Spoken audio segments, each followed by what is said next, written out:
حدیث مبارک عرض کرتا ہوں، بخاری اور مسلم کی حدیث ہے۔ حضرت سعد بن مالک بن سنان الخدری رضی اللہ تعالی عنہ روایت کرتے ہیں، فرمایا کہ نبی پاک صلی اللہ تعالی علیہ وسلم نے ارشاد فرمایا کہ تم سے پچھلی امتوں میں ایک بندہ تھا جس نے 99 لوگوں کو قتل کیا تھا، 99 لوگوں کو قتل کیا تھا۔ تو اس نے کسی صاحب علم سے پوچھا، اس سے بات چیت کی کہ یار میں نے اتنے گناہ کیے، اتنے میں نے جو ہے نا وہ لوگوں کو قتل کر دیا، تو میرے لیے کوئی کیا صورت ہے، میں کیا کروں؟ تو وہ جو صاحب علم تھا اس نے کہا یار فلاں جگہ پہ ایک راہب رہتا ہے، اس کے پاس چلے جاؤ، تو وہ تمہیں اس کا حل بتا دے گا کہ کیا ہو سکتا ہے کیا نہیں ہو سکتا۔ وہ بندہ اس راہب کے پاس گیا اور اسے جا کے کہا کہ بھائی میں نے 99 لوگوں کو قتل کیا ہے، کیا میرے لیے توبہ کی گنجائش ہے؟ اگر میں توبہ کروں تو کیا میری توبہ قبول ہوگی؟ اس نے کہا نیور ایور، ہرگز نہیں، 99 بندے مار دیے، اتنا بڑا قاتل، 99 بندے مارنے قتل کرنے کے بعد اب توبہ کر رہا ہے، کوئی توبہ نہیں تیری۔ اس نے جب دیکھا توبہ ہی نہیں ہے تو اس نے کہا ٹھیک ہے 100 ہی صحیح، اس نے اس کو بھی مار دیا، اس راہی کو بھی قتل کر دیا، 100 پورے ہو گئے۔ اب 100 پورے ہو گئے، اب پھر اس کے دل میں دوبارہ خیال آیا کہ یار نکلا تو تھا میں اس لیے کہ بھئی کوئی راستہ گنجائش ہو تو میں اس پہ عمل کروں، اور میں نے ایک اور غلطی کر دی، ایک اور بندہ مار دیا۔ وہ پھر دوبارہ کسی کے پاس گیا کہ یار کو مجھے ایک طریقہ بتاؤ کہ میرے لیے کوئی راستہ کیا بن سکتا ہے۔ تو اس نے کہا اچھا فلاں جگہ پہ ایک عالم ہے، اس عالم کے پاس جا کے مسئلہ پوچھو، وہ تمہیں راستہ بتائیں گے۔ وہ عالم کے پاس آیا، عالم کے پاس اس نے آ کے کہا کہ میں نے 100 بندے قتل کیے، تو کیا میرے لیے کوئی توبہ کی گنجائش ہے؟ تو وہ جو عالم تھا، کیونکہ راہب جاہل تھا، اور جاہل خدا کے حکام کو نہیں جانتا، اس کی رحمت کی وسعت کو نہیں جانتا، اور عالم جو ہے اس نے دین پڑھا ہوتا ہے، عقیدہ جانتا ہے، تو اسے پتہ کہ رب کی رحمت کتنی وسیع ہے۔ تو عالم نے کہا کہ نعم، ہاں تمہاری توبہ ہے۔ وَمَن يَحُولُ بَيْنَهُ وَبَيْنَ التَّوْبَةِ، بندے اور توبہ کے درمیان کیا شے حائل ہو سکتی ہے، کیا رکاوٹ ہو سکتی ہے؟ بندے اور توبہ کے درمیان کوئی رکاوٹ نہیں ہے۔ اب اس عالم نے کہا کہ انطلق الی ارض کذا و کذا، تم اس طرح کرو، فلاں علاقے میں چلے جاؤ، فلاں شہر میں، فلاں بستی میں چلے جاؤ، وہاں پر کچھ لوگ ہیں جو اللہ کی عبادت میں لگے رہتے ہیں، تو تم بھی ان کے ساتھ مل کر اللہ کی عبادت کرنا، یعنی نیکوں کی سنگت میں چلے جاؤ، اللہ والوں کے پاس چلے جاؤ، اللہ کو یاد کرنے والوں کے پاس چلے جاؤ، صبح و شام جن کی زبان پہ خدا کا ذکر اور جن کے عمل میں خدا کی عبادت ہے، تم ان کے پاس چلے جاؤ، اور تم بھی ان کے ساتھ ہی رہنا، وَلَا تَرْجِعْ إِلَىٰ أَرْضِكَ، اور دوبارہ اپنی سرزمین کی طرف واپس نہ آنا، کیونکہ یہاں برے لوگ ہیں، یہ زمین ٹھیک نہیں۔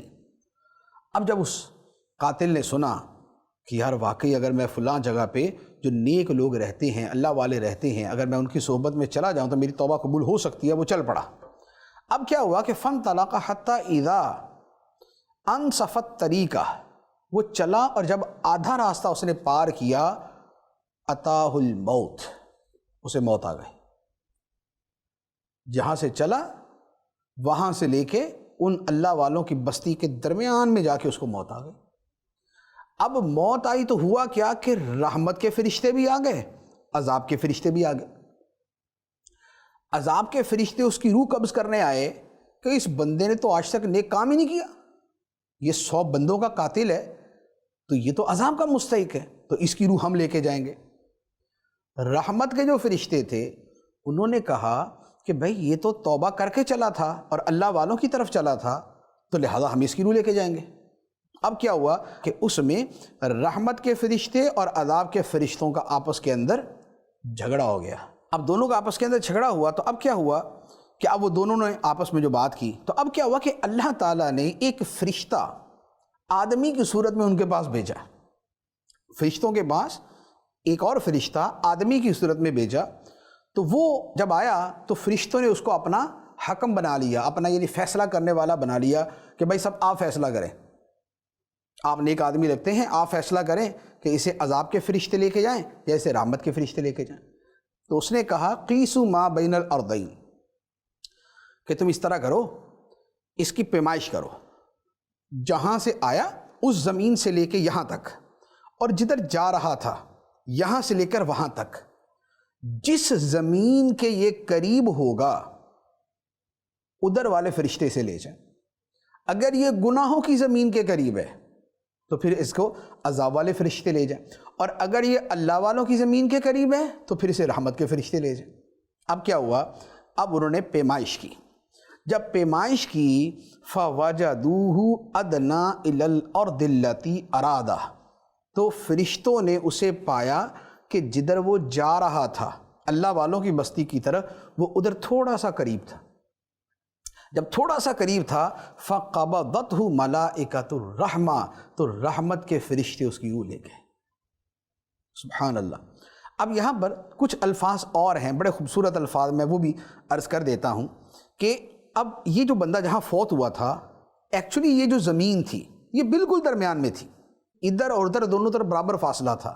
تو اللہ تعالیٰ نے کیا اس پہ رحمت فرمائی کہ یہ جو گناہ والا علاقہ تھا، جو ادھر کی زمین تھی، اسے فرمایا تباعدی، تو دور ہو جا، تو تھوڑا سا فاصلہ زیادہ کر لے۔ اور وہ جو اللہ والوں کی زمین تھی جدھر وہ جا رہا تھا، اسے فرمایا تقربی، تو تھوڑا سا قریب ہو جا۔ تو یہ گناہ والی جو سائیڈ تھی ادھر کی زمین دور ہو گئی، اور جو نیکوں والی سرزمین تھی ادھر والی قریب ہو گئی۔ اب جب فرشتوں نے جب پیمائش کی تو وہ جو اللہ والوں کی طرف والی زمین تھی وہ صرف ایک بالشت برابر قریب تھی، صرف ایک بالشت۔ یہ ایک بالشت زیادہ، نیکوں والی ایک بالشت کم تھی۔ اسی کے اوپر اللہ تعالیٰ نے اس بندے پہ رحمت فرما دی۔ سبحان اللہ۔ اللہ تعالیٰ بندے کی طرف، بندے پہ جب رحمت فرماتا ہے تو اس پہ کیسی کرم نوازی کرتا ہے۔ اس حدیث مبارک میں کتنے پہلو ہیں۔ ویسے تو خود یہ حدیث ایسی ہے کہ اگر میں اس کی شرح بیان کروں تو یہ خود ایک پوری یوں کہہ لے کہ دنیا ہے، ایک باب ہے جس کے اوپر کلام ہونا چاہیے۔ دیکھیں میں دو چیزیں اس میں عرض کروں گا۔ ایک تو یہ ہے کہ اس میں جو اللہ کے ولیوں، اللہ کے نیک بندوں، اللہ کے پیاروں کی عظمت و شان ظاہر ہوتی ہے کہ ان کے قریب ایک بالشت برابر تھا تو خدا نے بخش دیا، اللہ کی رحمت اس پہ آ گئی، رحمت کے فرشتے اس کو لے گئے۔ اس سے پتہ چلتا ہے کہ اللہ کے ولیوں کی، اللہ کے پیاروں کی، نیکوں کی، صالحین کی شان کیسی کہ ان کے اتنا سا قریب ہونے پہ خدا بخش دیتا ہے۔ اور دوسری بات یہ پتہ چلتی ہے کہ توبہ کتنی عظیم شے ہے، کہ وہ بندہ 100 آدمیوں کا قاتل تھا، لیکن اس کے بعد بھی جب اس نے توبہ کی اللہ تعالیٰ نے اس کی توبہ کو قبول فرما لیا۔ تو رب توبہ قبول کرنے والا ہے۔ اب اس کے کچھ فقہی احکام کی ایک تفصیل ہے، وہ ایک اپنی جگہ ہے، لیکن یہاں تو وہ بندہ چونکہ گیا اور راستے میں فوت ہی ہو گیا، تو اب اس پہ دنیاوی احکام تو نہیں دیکھے جائیں گے کہ اب اس کو 100 بندوں کے قتل کے اندر اس سے قصاص لیا جائے، مر ہی گیا تو قصاص کیا لینا، تو لہذا وہ والا چیپٹر کلوز ہو گیا۔ اب آخرت کا معاملہ باقی رہ گیا۔ تو آخرت کے معاملے میں ہر گناہ سے بندے کی توبہ قبول ہو جاتی ہے۔ بندہ شرک سے توبہ کرتا ہے خدا قبول کرتا ہے، آدمی کفر سے توبہ کرتا ہے خدا قبول کرتا ہے۔ اس نے 100 بندے مار دیے، اس کے بعد بھی توبہ کی، اللہ تعالیٰ نے قبول فرما لی۔ توبہ جو ہے یہ بندے کو رحمت کی طرف اور خیر اور اچھائی کی طرف لے کے جاتی ہے، گناہ سے دور کرتی۔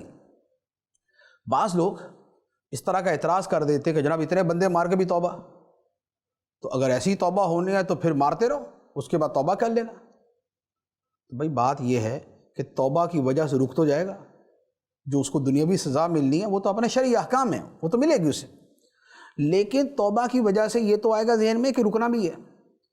لیکن اگر کسی بندے پہ یہ ہو جائے کہ اگر کسی نے ایک بندہ مار دیا اس کے بعد اس کی توبہ ہی کوئی نہیں ہے، آخرت میں عذاب ہونا ہی ہونا ہے، وہ کہے گا ٹھیک ہے جب ہونا ہی ہے تو پھر کرتے رہو۔ تو توبہ جو ہے وہ بندے کے لیے خیر کا، بھلائی کا، نیکی کا راستہ کھول کے رکھتی ہے۔ تو یہ ہے اللہ تعالیٰ بندے کی توبہ کے اوپر کیسی کرم نوازی فرماتا ہے۔